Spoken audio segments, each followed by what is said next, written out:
Peace and blessings to the 12 tribes of Israel. Today I'm going to deal with a Bible share called Queen Esther. So basically I'm going to deal with Esther and Mordecai, right? And this is during the Persian and Medes captivity. So Israel was in heavy bondage under the Persians, right? So let's deal with Esther. So we're basically going to stay in the book of Esther. Pretty much going to stay in the book of Esther and hopefully give some edification as I go along. Right? So let's read Esther 1 and let's read from 1 to 5.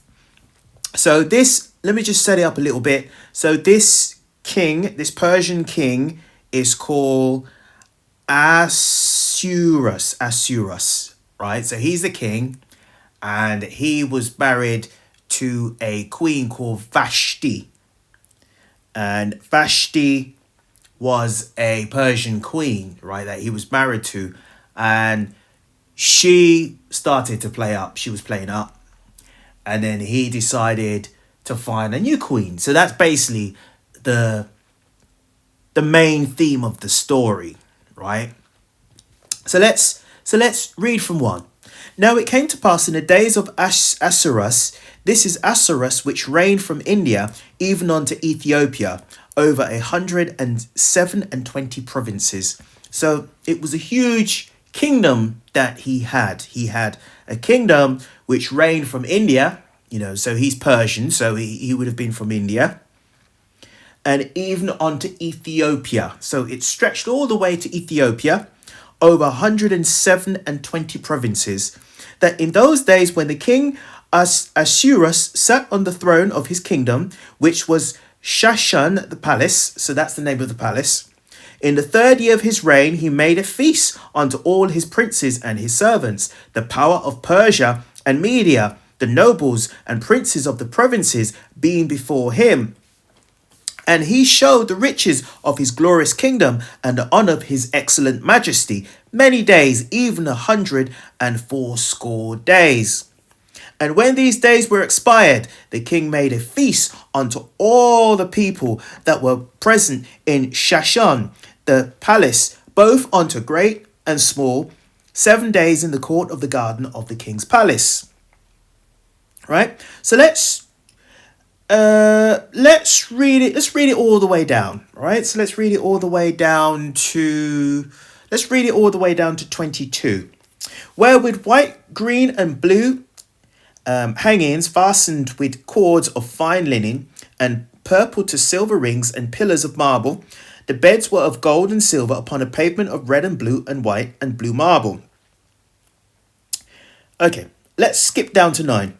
Also Vashti, the queen, made a feast for the woman in the royal house which belonged to the king Ahasuerus. Right, so Vashti is the queen and Ahasuerus is the king. So 10. On the 7th day, when the heart of the king was merry with wine, he commanded Mehuman, Biztha, Arbona, Bagtha, and Abagtha, Zitha, and Carcas, the 7 chamberlains that served in the presence of Ahasuerus the king.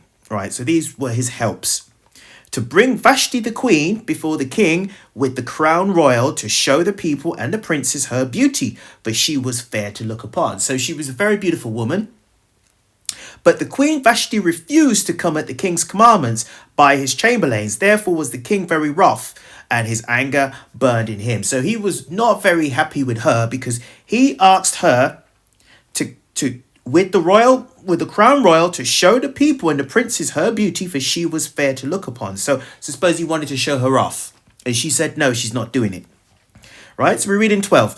But the queen Vashti refused to come at the king's commandments by his chamberlains. Therefore was the king very wroth, and his anger burned in him. 13. Then the king said to the wise men which knew the times, for so was the king's manner towards all that knew the law and judgment. And next unto him was Karshira, Shitha, Admatha, Tarshish, Meris, Messina, Memucan, the 7 princes of Persia and Media, which saw the king's face, and which sat the first in the kingdom.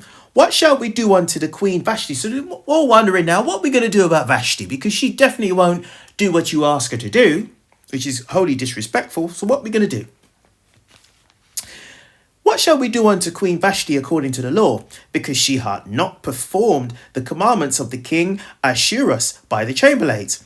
And Memucan answered before the king and the princes, Vashti the queen had not done wrong to the king, only, but also to all the princes and to all the people that are in all the provinces of the king Ahasuerus. So they're saying, well, she didn't just do it to him, she did it to all of us, really. She disrespected all of us. But this deed of the queen shall come abroad unto all women, so that they shall despise their husbands in their eyes when it shall be reported. The king Ahasuerus commanded Vashti the queen to be brought in before him, but she came not. Likewise shall the ladies of Persia and Media say this day unto all the king's princes which have heard of the deed of the queen. Thus shall there arise too much contempt and wrath. For it pleased the king, let there go a royal commandment from him, and let it be written among the laws of the Persians and the Medes, that to be not altered, that Vashti come no more before King Ahasuerus, and let the king give her royal estate unto another that is better than she. Right, so they're all thinking, well, hang on. If she's not going to come, if the king is asking her to come and she's not going to do it, she's disrespecting the king, then let's get another queen, right? 20. And when the king's decree which he shall make shall be published throughout all his empire, but is great, all the wives shall give to their husbands honour, both to great and small, and saying, please the king and the princes. And the king did according to the word of Memucan. But he sent letters into all the king's provinces, into every province according to the writing thereof, to every people after their language, that every man shall bear rule in his own house, and that it should be published according to the language of every people. So men are supposed to be ruling his house, their households. So that's what he was saying. So he's definitely asserting his authority by saying, hang on, my queen is disobeying me, but I'm going to institute a new decree, or I'm going to reiterate the decree that all men should bear rule in your household. You should rule your own households. So we read in chapter 2 now, and we're going to read from 1 to 12. After these things, when the wrath of the king Ahasuerus was appeased, he remembered Vashti, and when she had done, and what she had done, and what was decreed against her. Then said the king's servants that ministered unto him, let there be fair young virgins sought for the king, and let the king appoint officers in all the provinces of his kingdom, that they may gather together all the fair young virgins unto Shashun, the palace, to the house of the women, unto the custody of Heji, the king's chamberlain, keeper of the women, and let their things for purification be given them, and let the maiden which pleaseth the king be queen instead of Vashti. So they wanted to dump Vashti and make somebody else queen. And the thing pleased the king, and he did so. Now Shashin, the palace, there was a certain Jew, whose name was Mordecai, the son of Jah, the son of Shimir, the son of Kish, a Benjamite. So he was a Benjamite, and his name was Mordecai, right? Who had been carried away from Jerusalem with the captivity which had been carried away from Jeconiah, king of Judah, whom Nebuchadnezzar, the king of Babylon, had carried away. So he was carried away in a Babylonian captivity, right? But he found himself in one of the provinces. And he brought up Hadassah, that is Esther, his uncle's daughter. And he brought up Hadassah, that is Esther, his uncle's daughter, but she had neither father nor mother, and the maid was fair and beautiful, whom Mordecai, when her father and mother were dead, took for his own daughter. Right, so they were basically cousins, right? And he brought her up as his own daughter. So 8. For it came to pass, when the king's commandment and his decree was heard, and when many maidens were gathered together unto Shashin, the palace, to the custody of Heji, the Esther was brought also unto the king's house to the custody of Heji, keeper of the women. And the maiden pleased him, and she obtained kindness of him, and he speedily gave her things for purification, with such things as belonged to her, and 7 maidens, which were meet to given her out of the king's house, he preferred her and her maids unto the best place of the house of women. Esther had not showed her people nor her kindred, for Mordecai had charged her, and she should not show it. 11. And Mordecai walked every day before the court of the woman's house to know how Esther did and what should become of her. 12. Now, when every maid's turn was come to go in to King Ahasuerus, after she had been 12 months, according to the manner of the women, for so were the days of their purification accomplished, to wit 6 months with oils of myrrh, 6 months with sweet odors, and with other things for the purification of the women. So they're all going through a process so that they can qualify for the king. 13. Then thus came every maiden unto the king, whatsoever she desired was given her, to go with her out of the house of the women unto the king's house. In the evening she went, and on the morrow she returned into the second house of the women, to the custody of Shagaz, the king's chamberlain, which lay the concubine. She came in unto the king no more, except the king delighted in her, and that she was called by name. Now 15. Now when the turn of Esther, the daughter of Abihail, the uncle of Mordecai, who had taken her for his daughter, was come to go in unto the king, she required nothing but what Hagi, the king's chamberlain, the keeper of the women, appointed, and Esther obtained favour in the sight of all of them that looked upon her. So I went further than 12, right? So basically I'm going further than that. So I'll probably pretty much read until 23. So Esther was taken unto King Ahasuerus into his house royal in the 10th month, which is the month Tebeth, the 7th year of his reign. And the king loved Esther above all the women, and she obtained grace and favour in his sight more than all the virgins, so that he set the royal crown upon her head and made her queen instead of Vashti. So she pleased the king more than any other of all the other maidens, right? So she pleased him.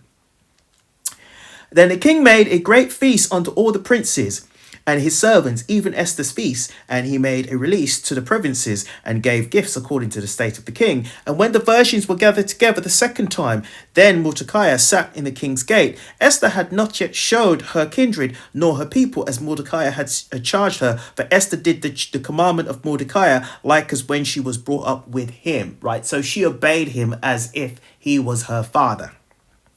In those days, while Mordecai sat in the king's gate, two of the king's chamberlains, Bigthan and Tarish, of those which kept the door, were wroth, and sought to lay hands on the king Ahasuerus. And the thing was known to Mordecai, who told it unto Esther the king, and Esther certified the king thereof in Mordecai's name. And when an inquisition was made of the matter, it was found out therefore that they were both hanged on a tree, and it was written in the book of Chronicles before the king. So this is all in the book of Chronicles. So basically, she is serving a good purpose to the king by alerting him of people that wanted to do him harm, his kingdom harm.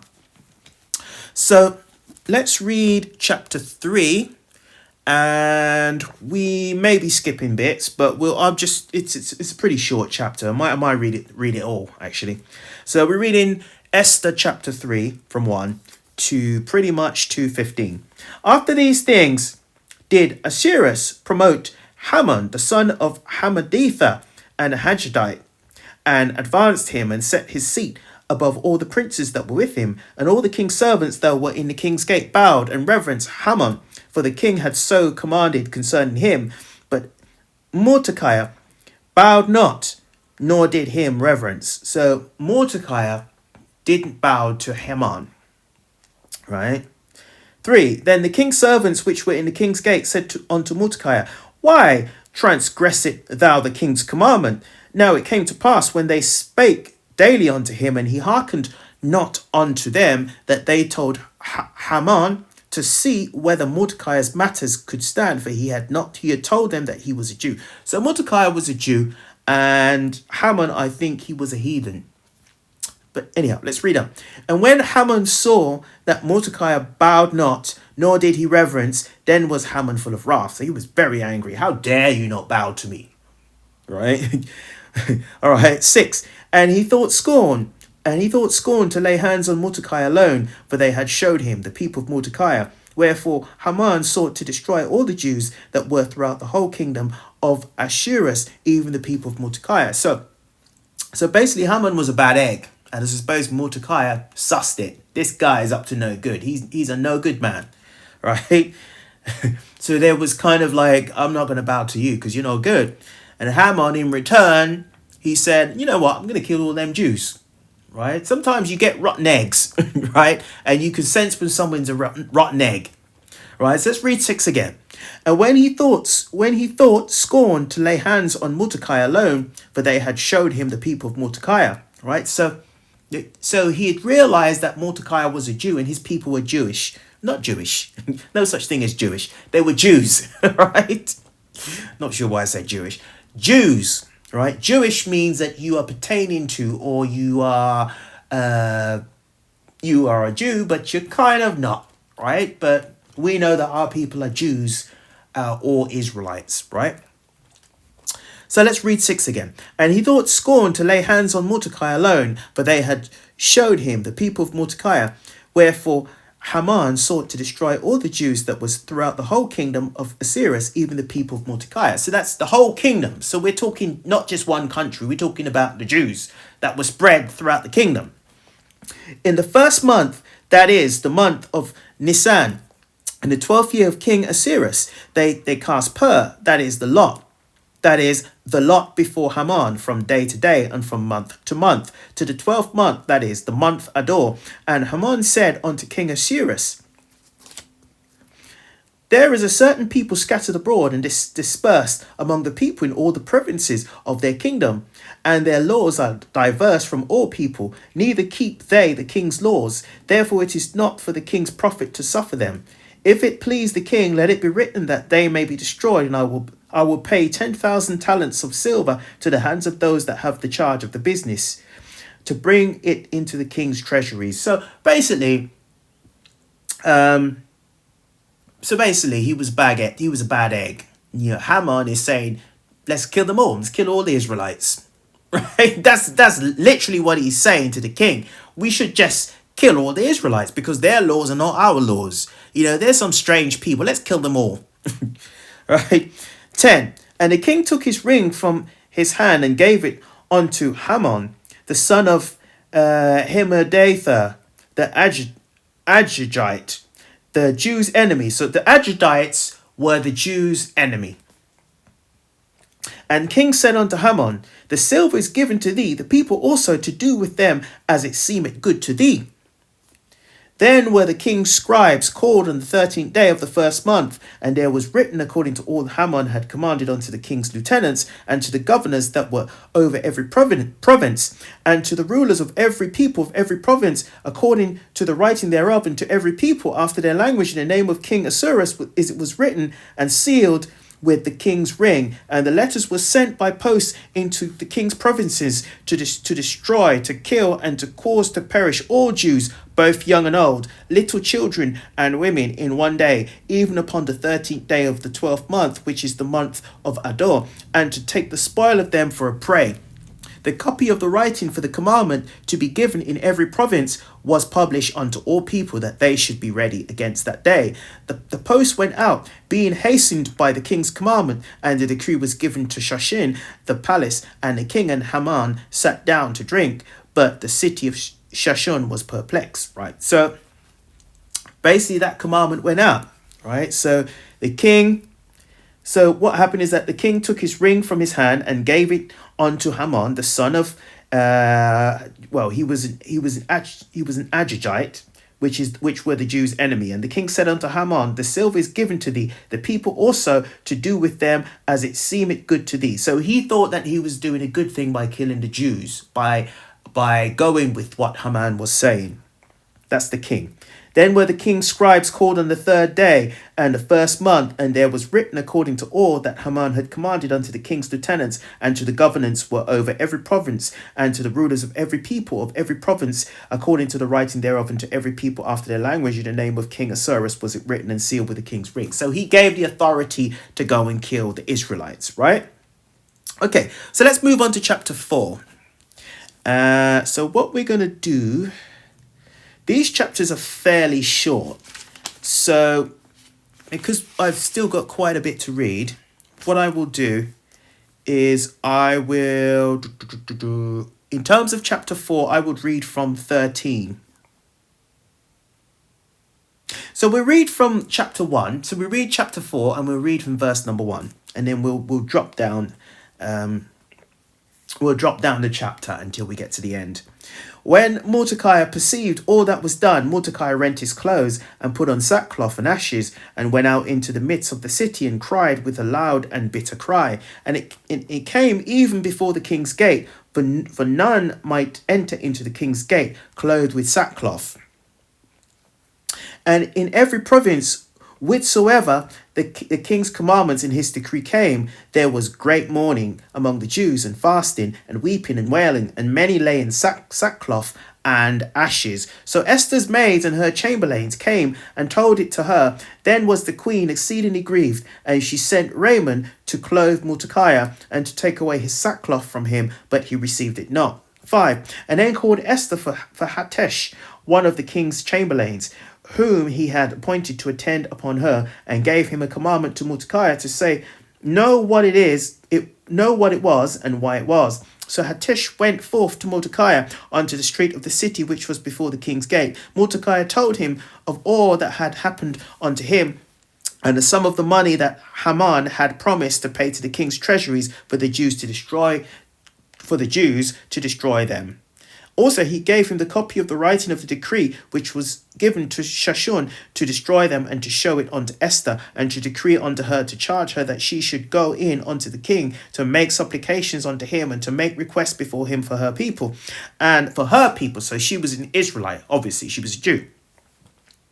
And Hatesh came and told Esther the words of Mordecai. Again Esther spoke unto Hatesh, and gave him commandment unto Mordecai. All the king's servants and the people of the king's provinces do know that whosoever, whether man or woman, shall come unto the king into the inner court, who is not called, is one law of his to put him to death, except such to whom the king shall hold out the golden scepter, that he may live. But I have not been called to come it unto the king these 30 days. And they told Mordecai as Esther's words. 13. Then Mordecai commanded to answer Esther, think not with thyself that thou shalt escape in the king's house more than all the Jews. Right, so Mordecai commanded to answer Esther, think not with thyself that thou shalt escape in the king's house more than all the Jews. So he's saying, don't think because you're a queen, he's not going to kill you too. Because the decree went out to kill all the Jews, right? You're one of them. So you're an Israelite. So they're not going to skip you out, right? 14. But if thou altogether holdest thy peace at this time, then shall their enlargement and deliverance arise to the Jews from another place, and though thy father's house shall be destroyed, and who knoweth whither thou art come to the kingdom for such a time as this. Then Esther bade them return at Mordecai this answer, go gather all together all the Jews that are present in Shashun, and fast ye for me, and neither eat nor drink 3 days, night or day. And I also and my maidens will fast likewise, and so will I go it unto the king, which is not according to the law. And if I perish, I perish. So Mordecai went his way and did according to all that Esther had commanded him. Right, so Esther's saying, we're going to fast here, all of us Jews here in the palace, we're going to fast, and I'm going to put my supplications to the king. So chapter 5, and we are going to read the whole of it. That'd be 1 to 14. Now it came to pass on the 3rd day that Esther put on her royal apparel and stood in the inner court of the king's house over against the king's house. And the king sat upon his royal throne in the royal house over against the gate of the house. And it was so when the king saw Esther the queen standing in the court that she obtained favour in his sight. And the king held out to Esther the golden scepter that was in his hand. So Esther drew near and touched the top of the scepter, and said to the king upon her, what wilt thou, Queen Esther? And what is thy request? It shall be even given thee to half of the kingdom. And Esther answered, it seems good unto the king. Let the king and Haman come this day unto the banquet that I have prepared for him. So she prepared a banquet, and she wanted the king and Haman to appear. Then the king said, cause Haman to make haste that he may do as Esther heart said. So the king and Haman came to the banquet, and Esther had prepared. And the king said unto Esther at the banquet of wine, what is thy petition? It shall be granted thee. And what is thy request? Even to half of the kingdom, it shall be performed. right? So he's saying, if you have something that you want me to, to do half the kingdom, it's fine. Just let me know. 7. Then answered Esther and said, My petition and my request is, if I have found favour in the sight of the king, and if it please the king to grant my petition and to perform my request, let the king and Haman come to the banquet that I shall prepare for them, and I will do tomorrow as the king hath said. Then went Haman forth that day, joyful and with a glad heart. But when Haman saw Mordecai in the king's gate, that he stood not up, nor moved from him, he was full of indignation against Mordecai. Right, so again, I don't like you, and you're just one of those Jews that I hate.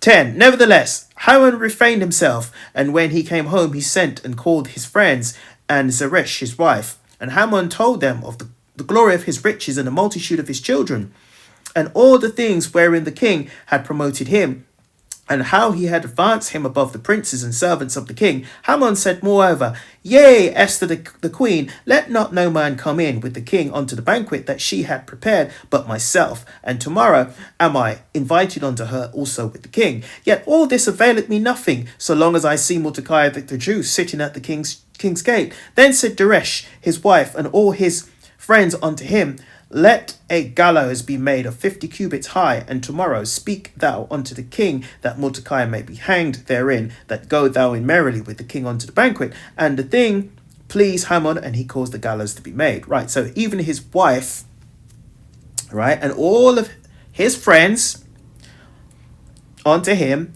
let a gallows be made. So they were planning for a gallows to be made of 50 cubits high, and tomorrow speak thou unto the king, that Mordecai may be hung therein. So they wanted to hang him. They wanted to make him one of the key Jews that gets hanged, one of the first ones, really. And then go thou merrily with the king into the banquet. And the thing pleased Haman, and he caused the gallows to be made. Right? So let's now read 6. So we're reading 6, and we're reading from the story is very, very intriguing. So what we're going to do, let's read from 4. So we're going to read from 4, and we may read the rest of the chapter. Right. And the king said, So we're reading Esther 6, we're reading from 4. And the king said, Who is the court? Now Haman was come into the outward court of the king's house to speak unto the king to hang Mordecai in the gallows that he had prepared for him. And the king's servant said unto him, Behold, Haman standeth in the court. And the king said, Let him come in. So Haman came in, and the king said unto him, What shall be done unto the man whom the king delighted to honour? Now Haman thought in his heart, To whom would the king delight to do honour more than himself? And Haman answered the king, For the man whom the king delighted to honour, let the royal apparel be brought, which the king used to wear, and a horse, and the king rideth upon, and the crown royal which is set upon his head. And let his apparel and his horse be delivered to the hand of one of the king's most noble princes, that he may array the man within whom the king delighted to honour, and bring him on horseback through the street of the city, and proclaim before him, Thus shall it be done to the man whom the king delighted to honour. Then the king said to Haman, Make haste and take the apparel and the horse as thou hast said, and do even so to Mordecai the Jew that sitteth at the king's gate. Let nothing fail at all that thou hast spoken. Then took Haman the apparel and the horse, and arrayed Mordecai, and brought him on to the horseback through the street of the city, and proclaimed before him, Thus shall it be done unto the man whom the king delighted to honour. And Mordecai came again to the king's gate, but Haman hasted in his house, mourning and having his head covered. Haman told Zeresh his wife and all his friends everything that had befallen him. Then said his wise men and Zeresh his wife unto him, If Mordecai be the seed of the Jews, before whom hast begun to fall, thou shalt not prevail against him, but shall surely fall before him. And while they were yet talking with him, came the king's chamberlains, and hasted to bring Haman unto the banquet that Esther had prepared. Right? So we're reading now chapter 7, and we're going to read from 1 to 10. So the king and Haman came to the banquet, with Esther the queen. The king said again unto Esther on the second day of the banquet of wine, What is thy petition, Queen Esther? And it shall be granted thee. And what is thy request? And it shall be performed, even to half of the kingdom. Then said Esther the queen, answered and said, If I have found favour in thy sight, O king, and if it please the king, let my life be given me at my petition, and my people at my request. For we are sold, I and my people, to be destroyed, to be slain, to perish. And if we had been sold for bondmen and bondwomen, I had held my tongue, although the enemy could not countervail the king's damage. Okay, so we're reading 5 now.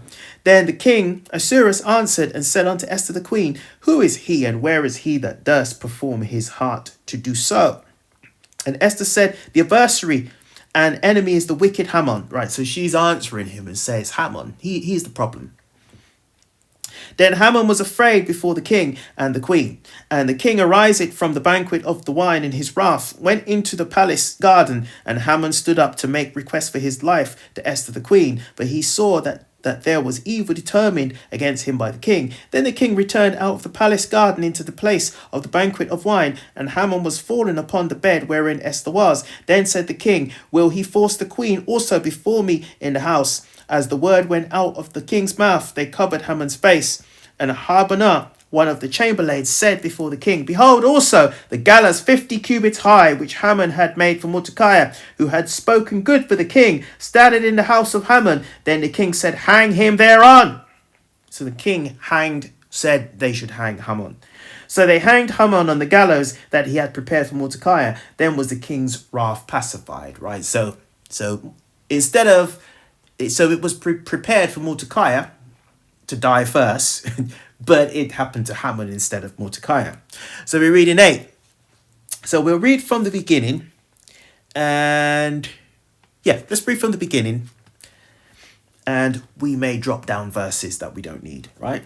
On the day did the king Ahasuerus give the house of Haman, the Jews' enemy, unto Esther the king. And Mordecai came before the king, but Esther had told what was unto her. And the king took off his ring, which he had given from Haman, and gave it unto Mordecai. And Esther set Mordecai over the house of Haman. So he became the leader of that house that Haman was running. And Esther spoke yet again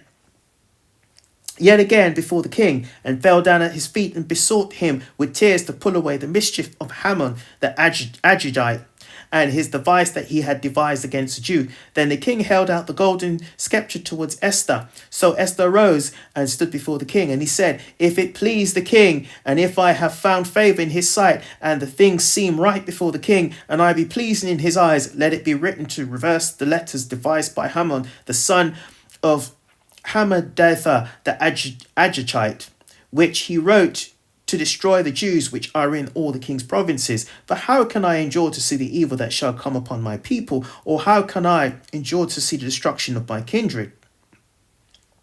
Then the king of Assyria said unto Esther the queen, and to Mordecai the Jew, Behold, I have given Esther the house of Haman, and him they have hung onto the gallows, because he laid his hand upon the Jews. Right, so let's continue.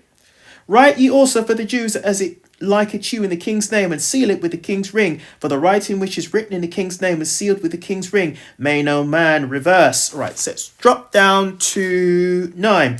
Then were the king's scribe called at the time, in the 3rd month, that is, the month Sivan, and the 23rd day thereof. And it was written according to all that Mordecai commanded unto the Jews, to the lieutenants, and to the deputies and rulers of the provinces which are from India unto Ethiopia, and 127 provinces, unto every province according to the writing thereof, and unto every people after their language, and to the Jews according to their writing and according to their language. And he wrote in King Ahasuerus' name, and sealed it with the king's ring, and sent letters by post and horseback, and riders and mules and camels and young dromedaries, wherein the king granted the Jews which were in every city to gather themselves together, and to stand for their life, to destroy, to slay, and to cause to perish all the power of the people and province that would assault them, both little ones and women, and to take the spoils of them for a prey. So this was the king granted the Jews the power to kill the people that were oppressing them.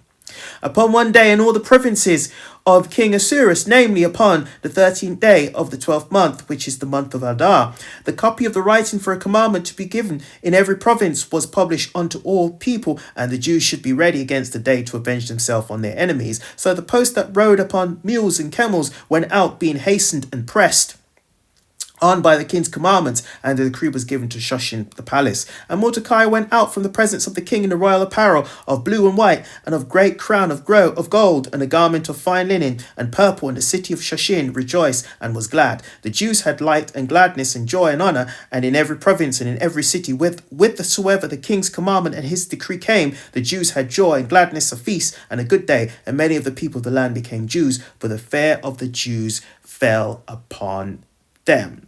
Now, I'm not going to read that much more. I think that should pretty much...